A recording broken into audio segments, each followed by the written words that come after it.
മക്കളെ June 26 SHIFT-2 J means 22 എത്ര 2 അല്ലേ 26 22 2 20 എല്ലാം 20 section 2 അല്ലെങ്കിൽ section B ആണ് second section ആണ്. I definitely say that the first section you will love, second section you will not because it's a integer type, option ഇല്ലല്ലോ, കറക്കി കുത്താൻ പറ്റില്ലല്ലോ, നേരത്തെ ഞാൻ പറഞ്ഞിട്ടുണ്ടായിരുന്നു. Question number 1 നോക്കാം. A ball is projected vertically upward with an initial velocity 50 meter per second at t equal to 0 second. At t equal to 2 seconds, another ball is projected vertically upward with the same velocity. At a dash second, ball will meet the first ball. ഒരുപാട് മെത്തേഡുകൾ ഉണ്ട് ഇത് ചെയ്യാൻ. പക്ഷേ ഞാൻ ഇപ്പോൾ ചെയ്യുന്നത് വളരെ സിമ്പിളായ അതിൻ്റെ ഡയറക്റ്റ് മെത്തേഡാണ്. ഷോർട്ട് കട്ട് മെത്തേഡ് അതിലുണ്ട്. ഇവിടെ തരുന്നത് there is a ball, first ball projected at 50 meter per second. ഇതിങ്ങനെ മുകളിലേക്ക് പോകുന്നു. The first ball goes upward. ഇതിങ്ങനെ മുകളിലേക്ക് പോകും. Okay. Now, after 2 seconds, second ball is projected. 2 സെക്കൻഡിന് ശേഷം സെക്കൻഡ് ബോൾ പ്രൊജക്ട് ചെയ്തു. സെക്കൻഡ് ബോൾ എങ്ങോട്ട് പോകുന്നു? മുകളിലേക്ക് പോകും. They will meet എന്നാ പറയുന്നത്. They meet. അപ്പോൾ ഇവർ മീറ്റ് ചെയ്യണമെങ്കിൽ എന്താണ് കണ്ടീഷൻ എന്ന് പറയാമോ? മീറ്റ് ചെയ്യണമെങ്കിൽ they must be at the same location. അതായത് നിലത്ത് നിന്ന് മുകളിലേക്കുള്ള ഹൈറ്റ് രണ്ടുപേർക്ക് സെയിം ആയിരിക്കണം. They are meeting. അപ്പം S1 must be equal to what? S2. Displacement S1. ശ്രദ്ധിക്കേണ്ട ഒരു കാര്യം, S1 in time t equal to S2 in. പക്ഷെ നോക്കണം, ഈ രണ്ടാമത്തെ വണ്ടി സ്റ്റാർട്ട് ചെയ്തത് 2 സെക്കൻഡിന് ശേഷമല്ലേ. അപ്പൊ ആദ്യത്തെ ബോളിന് 4 സെക്കൻഡ് കിട്ടുമ്പോൾ രണ്ടാമത്തെ ബോളിന് 2 സെക്കൻഡിലേ കിട്ടും. ആദ്യത്തെ ബോളിന് t സെക്കൻഡ്സ് കിട്ടിയാൽ രണ്ടാമത്തെ ബോളിന് t minus 2 സെക്കൻഡ്. അപ്പം ഈ t സെക്കൻഡിൽ S1 എത്രയാണോ അത് t minus 2 സെക്കൻഡിൽ S2 ഈക്വൽ ആയിരിക്കണം. Now what is equation for upward projection? നോക്കൂ, അത് ut minus half gt square ആണ്. So you will use the equation s equal to ut minus half gt square. g യുടെ value 10 ആയതുകൊണ്ട് ഇതിന് ut minus 5t square എടുക്കാം. So this is equal to 50t minus 5t square is equal to, അപ്പുറത്ത് എന്താണ്, 50 into t minus 2 minus 5 into t minus 2 square. Let us expand. This gives you 50t minus 5t square equal to 50t minus 100 minus 5t square. പിന്നെ plus minus 20. Okay. Then 2 into 2 4t minus plus 20t. ഇതായിരിക്കുമല്ലോ equation. ഇതിൽ നിങ്ങൾക്ക് കാണാം ഒരു 50t ഇവിടെ ഉണ്ട്, 50t ഇവിടെ ഉണ്ട്, 5t square cancel. So what you actually get, നമുക്ക് കിട്ടുന്നത് ഇവിടെ -120 ഇങ്ങോട്ട് വരുമ്പോൾ +120 ആകും. അപ്പുറത്ത് നിൽക്കുന്ന എത്രയാ, 20t. So this is giving you t equal to 6 seconds. After 6 seconds they will meet. First ball 6 second. ഇവർ പറയുന്നത് 0-ലാണ് ആദ്യത്തെ ബോൾ വന്നിരിക്കുന്നത്. അപ്പോൾ t equal to 6 സെക്കൻഡിലാണ് രണ്ടാമത്തെ ബോൾ അതിനെ മീറ്റ് ചെയ്യുന്നത്. This N easy solution. Short cut ഉണ്ട്, പക്ഷെ അത് കൺസെപ്റ്റിന് ബുദ്ധിമുട്ടായിരിക്കും. ഇത് അവരുടെ കൺസെപ്റ്റിന്റെ ആവശ്യമില്ല, രണ്ടും ഒരേ ഹൈറ്റിൽ എത്തിയാലല്ലേ മീറ്റ് ചെയ്യുന്നുള്ളൂ. A system of 10 balls of each mass 2 kg are connected by a massless and stretchable string. കണ്ടില്ലേ, ഡയഗ്രാം കണ്ടല്ലോ, 10 ബോളുകൾ, ഓരോന്നും 2 kilogram. The system is allowed to slip over the edge of a smooth table as shown. The tension on the string between the 7th and 8th ball. 7th and 8th ball. നമുക്ക് ഇതിൻ്റെ ഒരു diagram ഇവിടെ എടുക്കാം. ഇതിൽ ഈ 10th ball, ഇത് 10, this is 10, ഇത് 9, ഇത് 8, ഇത് 7. നിങ്ങളോട് പറയുന്നത് 7ന്റെയും 8ന്റെയും ഇടയിൽ നിന്നാണ്. ഇവിടെ 7ന്റെ 8ന്റെ ഇടയിൽ, അതായത് 3 ബോളാണ് ഇവിടെ ഉള്ളത്. ഇവിടെ എത്ര ബോൾ ഉണ്ടാവണം? 7 ബോൾസ് ഉണ്ടാവണം. പക്ഷെ പറയുന്നൊരു പോയിന്റ് ഉണ്ട്, 6th ball just leave the table എന്നാണ്. 6th ball from the bottom. അപ്പം തൂങ്ങിക്കിടക്കുന്ന എത്ര ബോൾ ഉണ്ടാവണം? ഇവിടെ 6 ബോൾ ഉണ്ടാവണം. ഇവിടെ എത്ര ബോൾ ഉണ്ടാവണം? ഇവിടെ 3 ബോള്, ഇവിടെ ഇതിൻ്റെ ഇടയിൽ ഒരു 1 ബോൾ. ഇങ്ങനെയാണ് അല്ലേ? 6 എണ്ണം താഴെ, 3 എണ്ണം ബാക്കിൽ, 1 എണ്ണം ഇവിടെ. ഇതിന്റെ മാസസിനെ ഞാൻ റെപ്രസെന്റേറ്റീവായിട്ട് ഇങ്ങനത്തെ ഡയഗ്രത്തിലേക്ക് മാറ്റി. ആക്ച്വലി പുള്ളിയൊന്നും ഇല്ല അവിടെ, പക്ഷെ നമുക്കറിയാം 6 എണ്ണത്തിന്റെ മാസം എത്രയാ? 12 കിലോഗ്രാം. ഇവിടെ 3 എണ്ണത്തിന്റെ മാസം 6 കിലോഗ്രാം, 1 എണ്ണത്തിന്റെ മാസം 2 കിലോഗ്രാം. ഇനി നോക്കൂ, ഇവിടെ ഇതിനെ താഴേക്ക് പുള്ളി ചെയ്യുന്നത് ഈ 12 കിലോഗ്രാമിന്റെ വെയിറ്റ് ആണ്.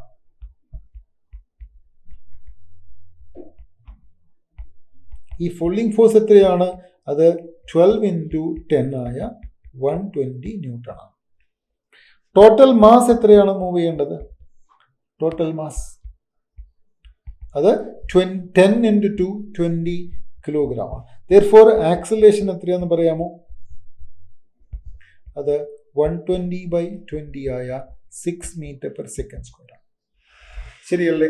Now you want the tension here. കണ്ടില്ലേ, നിങ്ങളോട് പറഞ്ഞിരിക്കുന്നത് ഈ പോയിന്റിലെ ടെൻഷൻ കണ്ടുപിടിക്കാനാണ്. And the tension is accelerating 6 kilogram. So tension is nothing but 6 kilogram into 6 which is 36 Newton. Without any equation, by using the concept, I calculated friction, the force between the 7th and 8th volt to be 36 Newton. ഇതിനെ നിങ്ങൾ block ഡയഗ്രത്തിലേക്ക് convert ചെയ്ത് കഴിഞ്ഞാൽ പിന്നെ നിങ്ങളുടെ സാധാരണ free body technique ഉപയോഗിച്ചാൽ മതി. That's what I did. Next one. A geyser heats water flowing at a rate of 2 kg per minute from 30 to 70. Heater water heat ചെയ്യണമെങ്കിൽ to heat we use the equation delta Q equal to mc delta T. Okay, ഇനി അതിനെ ടൈമിന്റെ ടേമിൽ പറഞ്ഞാൽ delta Q by delta T equal to MC delta T by delta. എല്ലാം അങ്ങനെയല്ല, sorry, do one thing. To heat we write Q equal to MC delta T. Okay, MC delta T. Sorry, MC delta T. But ഇവിടെ mass flowing ആണ്. So what should I write is that dq by dt is equal to dm by dt into C delta T. ഇതാണ് rate of continuously I am supplying the rate at which heat is supplied. So this is giving me the rate at which heat is absorbed by water. അല്ലെ, ഇത് heat absorb by water ആണ്.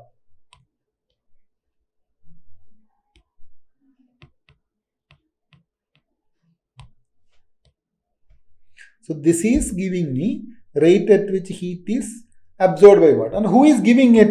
This is given by gas. ഞാൻ അതിൻ്റെ ഒരു diagram വരച്ചിട്ടുണ്ട്. Gas സിലിണ്ടറിൽ നിന്നാണ് ഇങ്ങോട്ട് ഹീറ്റ് ട്രാൻസ്ഫർ ആവുന്നത്. So I can write dm2/dt is the rate of flow of water.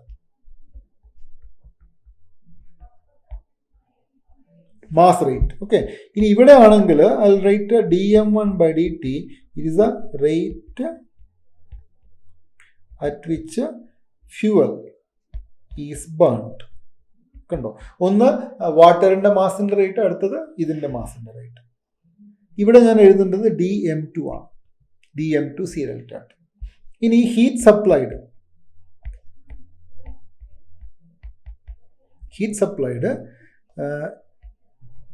dq by dt എന്ന് പറഞ്ഞാൽ ഇത് dm1/dt into the heat of combustion. Heat of combustion means the heat derived from unit mass. അപ്പോൾ heat supplied ഉണ്ട്, heat absorbed ഉണ്ട്. I think ഇവിടെ heat absorbed എന്ന് എഴുതുന്നതായിരിക്കും നല്ലത്. 1 second.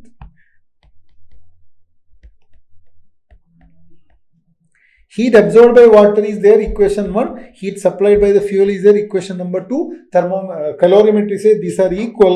So I can write dm1/dt into S equal to dm2/dt into C delta T. ഇനി നോക്കൂ, answer വരേണ്ടത് unit നോക്കൂ. ഇവിടെ കിലോഗ്രാം ആണ്, ഇവിടെയൊക്കെ ഗ്രാമിലാണ് തന്നിരിക്കുന്നത്. ആൻസർ ഗ്രാം പെർ മിനിറ്റ് ആണ്, ഇവിടെ കിലോഗ്രാം പെർ മിനിറ്റ് ആണ്. So no need to convert minute into second because you want answer also in per minute. So what we can write dm1/dt. ഇത് കണ്ടുപിടിക്കണം. dm1/dt I should calculate equal to dm2/dt into C delta T by S ആണ്. ഇനി dm2/dt എത്രയാണ്? അത് 2 kilogram ആണ്. I am converting that into gram because answer ഗ്രാമിൽ വേണ്ടേ, അതുകൊണ്ടാണ്. into C specific heat of water എത്ര വന്നിരിക്കുന്നത്? 4.2. അത് ജൂൾ പെർ ഗ്രാം ആണ്. അപ്പൊ അതങ്ങനെ തന്നെ കിടക്കട്ടെ. into delta T എത്രയാണ്? 30 നിന്ന് 70ലേക്കാണ് ചേഞ്ച് വരുന്നത്, 40 ആണ്. Divided by S heat of combustion തന്നിരിക്കുന്ന പെർ ഗ്രാം ആണ്, 8 into 10⁻³ ആണ്. ശരിയല്ലേ? ഇനി മക്കൾ നോക്കണേ, മക്കൾ നോക്കണേ, ഇവിടെ ഒരു 10⁻³ ഉണ്ട്, ഇവിടെ 2000 ക്യാൻസൽ ആയില്ലേ, right? 2 will cancel this 8 to 4, 4 will cancel this to 10, so 10 into 4.2, answer is 42 ആണ്. 42 gram per minute ആണ് അവിടെ ഫ്യൂവലിന്റെ usage. So heat of combustion, the rate of heat production by the gas stove is equal to rate of heat absorption by water. That tells you the diagram. Okay. Question number 5. Heat engine. ഇത്രയും easy ആയ ഒരു question ഞാൻ വേറെ കണ്ടിട്ടില്ല മക്കളെ. ഇത്ര easy, direct ആണ്. Heat engine operates with called reservoir at temperature 324. മനസ്സിലായല്ലോ? Minimum temperature of the hot reservoir. If the heat engine takes 300 joule of heat from the hot reservoir and delivers 180 joule of heat to the cold reservoir per cycle. Okay. ഈ ഡയഗ്രമാണ് നിങ്ങളിത് പഠിക്കാൻ ആവശ്യമുള്ളത്. ഇവിടെ heat എഞ്ചിൻ്റെ പ്രത്യേകത, 2 temperature ഉണ്ട്. ഒന്ന് T2 ആണ്, ഒന്ന് T1 ആണ്. T1 greater than T2. ഇതിനെ നമ്മൾ കോൾഡ് റിസർവോയർ എന്നും ഇതിനെ ഹോട്ട് റിസർവോയർ എന്നും പറയും. ഇനി ഇവിടെ പറയുന്നത് ഹീറ്റ് എഞ്ചിൻ ഓപ്പറേറ്റ്സ് വിത്ത് കോൾഡ് റിസർവോയർ ടെമ്പറേച്ചർ 324. അപ്പോൾ അതിൻ്റെ അർത്ഥം ഈ ടെമ്പറേച്ചർ 324 കെൽവിനാണ്. ഈ T1 കണ്ടുപിടിക്കണം. Heat engine takes 300 joule heat from the hot reservoir. അപ്പോൾ ഇവിടെ നിന്ന് 300 ജൂൾ എടുക്കുന്നു, ഇവിടെ എത്ര കൊടുക്കുന്നു? 180 ജൂൾ കൊടുക്കുന്നു. ഇതിൽ ഈ 300നെയാണ് നമ്മൾ Q1 എന്ന് പറയുന്നത്, ഇതിനെയാണ് Q2 എന്ന് പറയുന്നത്. എഫിഷ്യൻസിയുടെ ഇക്വേഷൻ ഇതാണ്. എഫിഷ്യൻസി ഈക്വൽ ടു 2 ഇക്വേഷൻ ഉണ്ട്. 1 minus Q2 by Q1, otherwise 1 minus T2 by T1. This means that Q2 by Q1 equal to T2 by T1, which implies that T1 is equal to Q1 by Q2 into T2. Q1 300, Q2 180, this is 324. Calculation വളരെ ഈസിയാണ്. This 0 cancel. 18 goes here how many times? 18 times. 18 into 354. Answer is 540 Kelvin. Answer 540 Kelvin. Direct അല്ലേ നോക്ക്. T1 by T2 equal to Q2 by Q1 ചെയ്താൽ മതി. That's it. അടുത്തത് question number 6. നിങ്ങളുടെ 10th സ്റ്റാൻഡേർഡിലെ arithmetic progression അറിയാമെങ്കിൽ ചെയ്യാവുന്ന ഒരു കാര്യമാണ്. A set of 20 tuning forks are arranged in a series. 20 tuning ഫോർക്കുകൾ ഇങ്ങനെ അറേഞ്ച് ചെയ്ത് വെച്ചിരിക്കുന്നു in a series of increasing frequency. അപ്പൊ ഇവിടെ ന്യൂ ഇങ്ങനെ കൂടി അവസാനം each fork is 4 beat with respect to the preceding one. 2 ഫ്രീക്വൻസികൾ 4 ബീറ്റ് പ്രൊഡ്യൂസ് ചെയ്ത അതിന്റെ അർത്ഥം എന്താ? അവരുടെ ഫ്രീക്വൻസിയിലെ ഡിഫറൻസ് 4 ആണ്. ആദ്യത്തെ ഫ്രീക്വൻസി ന്യൂ ആണെങ്കിൽ രണ്ടാമത് ഇൻക്രീസിങ് ആണ് ന്യൂ പ്ലസ് 4, അടുത്തത് ന്യൂ പ്ലസ് 8, പിന്നെ nu plus 12 and so on. പിന്നെന്താ പറയുന്നത്? The frequency of the last fork is twice the frequency of the initial. നിങ്ങളുടെ ഒരു പിന്നെ അരിത്തമെറ്റിക് പ്രോഗ്രഷനിൽ നിങ്ങൾക്ക് A0 അറിയാം, AN അറിയാം. Common difference D equal to 4 ആണ്. നിങ്ങളോട് ചോദിക്കുന്നത് frequency of the last fork. So we have this equation AN equal to A0 plus n-1 into D. A0 എത്രയാ? ന്യൂ. AN എത്രയാണ്? 2 ന്യൂ. N എത്രയാണ്? 20 minus 1 into 4. So this give you new equal to 19 into 4. So they'll give you 76 hertz as answer. Okay, direct arithmetic progression. Next one, 2 10 centimeter long straight wires, each carrying a current of 5 ampere are kept parallel to each other. അപ്പോൾ നമുക്ക് 2 wires വരയ്ക്കാം.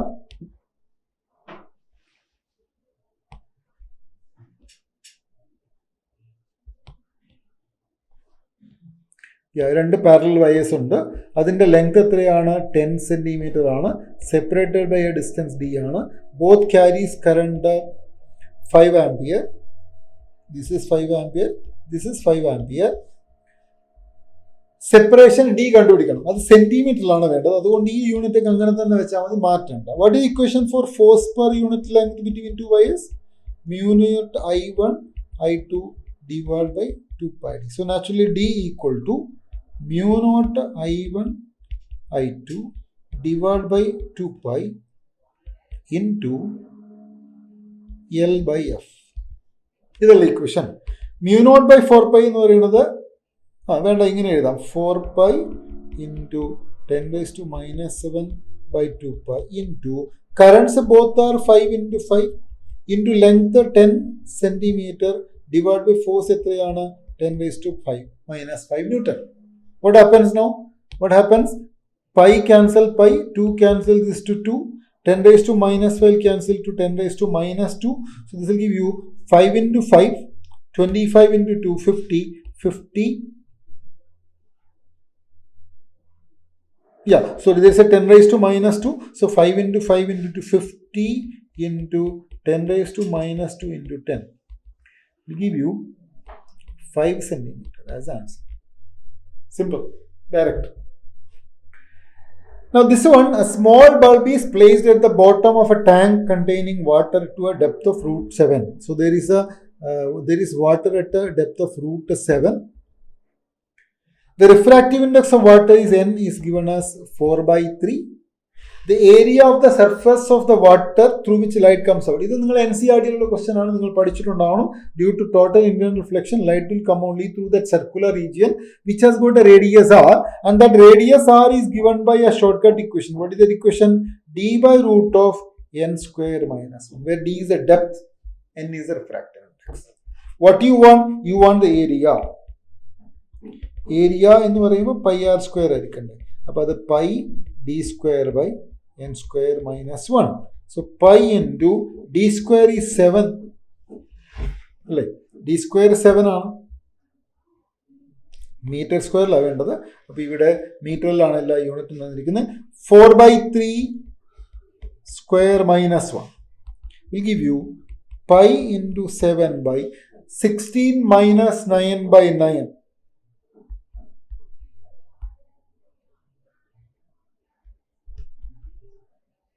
Okay, so 16 minus 9 will cancel, it answer as 9 pi meter square. It's given x pi meter square എന്ന് answer തന്നിരിക്കുന്നത്, അത് 9 pi ആണ്. അപ്പോൾ എക്സിന്റെ value എത്രയാണ്? അത് 9 ആണ്. നോക്കൂ, ഡയറക്റ്റ് NCERT ക്വസ്റ്റ്യൻ ആണല്ലോ. Okay, a traveling microscope is used to determine the refractive index of a glass slab. If 40 divisions are there in 1 centimeter on the main scale. അപ്പോൾ നമുക്ക് മെയിൻ സ്കെയിലിനെ കുറിച്ച് പറയുന്നത് എന്താ? മെയിൻ സ്കെയിൽ 1 സെന്റിമീറ്റർ എത്ര divisions ആണ്? 40 division ആണ്. അപ്പോൾ 1 division എന്ന് പറഞ്ഞാൽ 1/40 സെന്റിമീറ്റർ. പിന്നെന്താ പറയുന്നത്? 50 വെർനിയർ സ്കെയിൽ, അങ്ങനെ പറഞ്ഞു. 50 വെർനിയർ സ്കെയിൽ ഡിവിഷൻ എന്തിന് ഈക്വൽ ആണ്? 49 മെയിൻ സ്കെയിൽ ഡിവിഷൻ ഈക്വൽ ആണ്. സോ 1 വെർനിയർ സ്കെയിൽ ഡിവിഷൻ എന്തിന് ഈക്വൽ ആണ്? 49/50 മെയിൻ സ്കെയിൽ ഡിവിഷൻ ഈക്വൽ ആണ്. കണ്ടുപിടിക്കേണ്ടത് least count of the travelling microscope ആണ്. ഇത് വെർനിയർ കോൺസ്റ്റന്റ് പോലെയാണ്. ലീസ്റ്റ് കൗണ്ട് എന്ന് പറയുന്നത് 1 main scale division minus 1 vernier scale division അല്ലേ. 1 main scale division minus 49/50 main scale division ആണ്. ഇത് 1/50 മെയിൻ സ്കെയിൽ ഡിവിഷൻ ആണ്. ഓൾറൈറ്റ്, 1/50 സോ നമുക്ക് എഴുതാം, that is equal to 1/50 into main scale division എത്രയാ? 1/40 സെന്റിമീറ്റർ. പക്ഷെ ആൻസർ മീറ്ററിൽ വേണം, പണി തന്നെയാണല്ലേ. ഇത് 1/5420 2000 സെന്റിമീറ്റർ, വിച്ച് ഇസ് 1/2000 ഇൻറ്റു സെന്റിമീറ്ററിന് 10 raised to minus 2 മീറ്റർ ആക്കാം. This will give you 1/2 0.5 into 10 raised to minus 3 into 10 raised to minus 2 meter. We want this in 10 raised to minus 6. So you need to multiply and divide this thing by 5. So it will give you 5 into 10 raised to minus 6 meter as answer. So you got the answer here. Okay, that is the 9th question. Now you should be happy to see the last question, but I am not happy to present the last question because a lot of calculations. The stopping potential for photoelectrons emitted from the surface, stopping potential V0 is given by 0.42 volt. ഈ stopping potential തന്നാൽ എനിക്ക് kinetic energy maximum കണ്ടുപിടിക്കാൻ പറ്റും. അത് ഈ V0 ആണ്, അത് 0.42 electron വോൾട്ടാണ് അല്ലേ. ഇനി ഇൻസിഡന്റ് വേവിന്റെ എനർജി പറയാം അല്ലേ. hc/λ in electron volt is equal to 12,400 divided by 6630 Armstrong ആണ്. So this should be like 12.4 by 6, around 2 electron volt ആണ്, approximately 2 electron volt ആയിരിക്കും. ഓക്കെ, ഇനി threshold frequency is given. Threshold frequency തന്നിട്ടുണ്ട്. So 12,400 by 6,600. Okay, not 2 electron volt. That I think you'll have to do the calculation properly. 12,400 divided by 6630 will give you 1.87. Okay, not exactly 2. This will give you 1.87 electron volt approximately. ഇനി നിങ്ങളോട് വേണ്ടത് threshold frequency ആണ് അല്ലേ. അപ്പം നിങ്ങൾക്ക് 1.87 electron volt ആണ് അതിൻ്റെ H nu. So what will I do? I will calculate work function. W equal to hc/λ minus kinetic energy ആണ്. സോ ദാറ്റ് ഈസ് 1.87 മൈനസ് 0.42 ആണ്.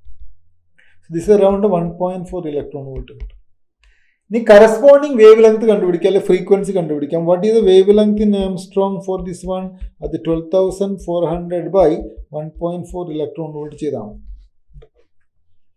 That again I'll have to go for the calculator, but you can do that pen and paper.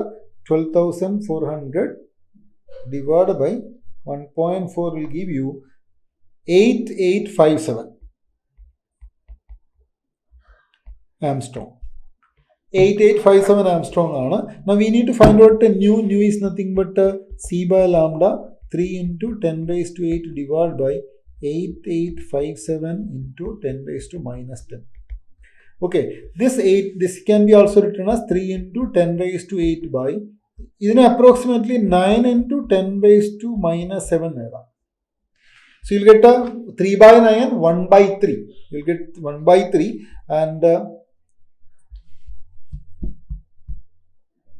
1 by 3 and this is 3.33 into 10 raised to 15 കിട്ടും. നിങ്ങളോട് പറയുന്നത് 10 raised to 13 ടേമിൽ എഴുതാണ്. And this will give you approximately 35. Okay, this will give you approximately 35 as the answer. Just check the calculation, and this one was a little difficult to calculate. Okay, of course in the examination hall you have to be very careful. I can take chance, but you cannot take a chance. Please do the calculation properly.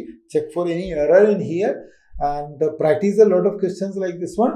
I think NCERT questions is apt ആണ്. കാരണം എല്ലാ ക്വസ്റ്റ്യനും numerical values നോക്കിയാൽ മതി. ഇങ്ങനെ 1.3, 1.2 അങ്ങനത്തെ calculation ആണ് എല്ലാം ഉണ്ടാവുന്നത്. So please work out these questions. Thank you so much. Best wishes.